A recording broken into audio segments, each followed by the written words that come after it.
bisa tahu? Umurnya itu kita bisa lihat juga dari suturannya. Kalau misalkan suturannya nyambung, itu tandanya sudah di atas dewasa. Ini Tugu Pahlawan dan setiap 2 bulan sekali itu rutenya beda.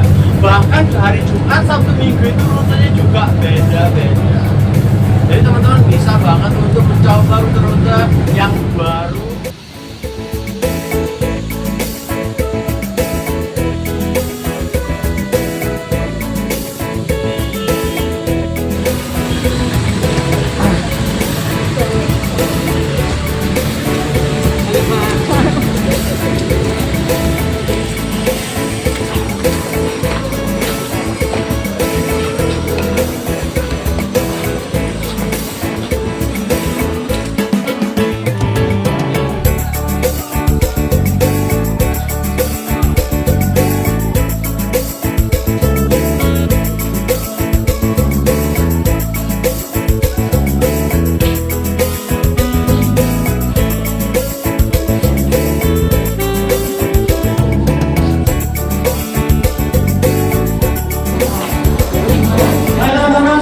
Nggak sendiri, saya ditemani oleh guest lokal kita di sini, teman saya juga, dan nanti akan menjelaskan terkait secara detail tentang Museum Etnografi Universitas Airlangga. Dua sisi anthropological sciences atau sisi antropologi, dua sudut pandang antropologi. The first is sociocultural anthropology, atau yang pertama sisi sosial budaya di antropologi. And the second is physical anthropology, atau yang kedua yaitu ragawi, kita memahami seperti itu. Kepala suku dari Asmat, Papua. Jadi di sini itu beliau adalah seorang wanita dan semasa hidupnya beliau adalah seorang kepala suku atau tribal chief, di mana di Asmat itu menganut sistem kekeluargaan yang matrilineal atau wanita itu yang diutamakan. Dan ini adalah hibah dari pemerintah yang langsung diberikan kepada pemilik atau kepala museum kami. Mungkin bisa difoto. Di center dulu mungkin ada keunikan yang ada di situ, kelihatan nantinya. Ini berarti asli. Ini asli. Dan kita pun bisa divide dari umur, gender, itu dari sutura di atas tengkoraknya. Itu ada sutura line. Nah itu kita bisa lihat itu sebagai bukti bahwa dia adalah Southeast Asian gitu. Nah, umurnya berapa bisa tahu? Umurnya itu kita bisa lihat juga dari suturannya. Kalau misalkan suturannya nyambung, itu tandanya sudah di atas dewasa. Lalu untuk dekorasinya sendiri ini untuk menyambungkan antara ibaratnya dua dimensi antara surga dengan dunia yang sekarang kita tempati. Mengetahui umur dari kerangka, kita bisa menggunakan apa sih namanya? Ini namanya sutura.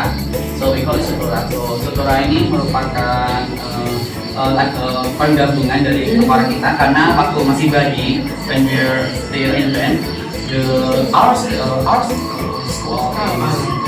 is separated. So as you can see, ini pecah-pecah seperti ini.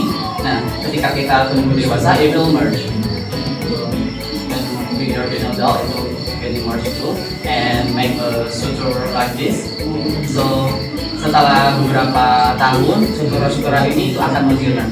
Jadi Asmat itu kalau di balik kan ngaben kan dengan cara dibiarkan gitu. Nah kalau di depan maknanya dengan cara memumifikasi. Nah kalau di Sukarma itu beda. Mereka ketika seseorang meninggal itu akan diasapi. Jadi konsepnya kayak ikan bandeng. Nah jadi mereka diasapi sampai dengan kadar air dari manusia itu menghilang. Mungkin biasanya juga orang nanya, oh di sini ada uang sih kak? Gitu. Nah, yang pertama kita belinya buat dekorasi. Yang kedua itu buat ada filosofinya juga. Jadi kadang itu uang itu dijadikan sebagai apa ya, perantara antara yang meninggal dan juga yang hidup gitu. Jadi misal di umat muslim itu kan misal ada orang yang meninggal itu kadang uang takziah dijadikan sebagai uang duka. Nah kemudian dalam kepercayaan lain contohnya seperti di Batak itu ketika seorang meninggal itu mereka juga menguburkannya bersama dengan uang. Tujuannya apa? Karena ini digunakan sebagai bentuk afterlife dari seorang yang meninggal tersebut untuk bekal dalam surga atau dan surga. Dan juga mungkin kepercayaan umat Kristen tuh kadang uang juga dikuburkan dan juga bersama dengan barang berharganya, dijadikan juga sebagai bekal untuk di surga nantinya. Mungkin itu aja yang bisa kami sampaikan. Terus di sana ada infografis nih, kalau dibaca boleh.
Kok dilanjut sampai berapa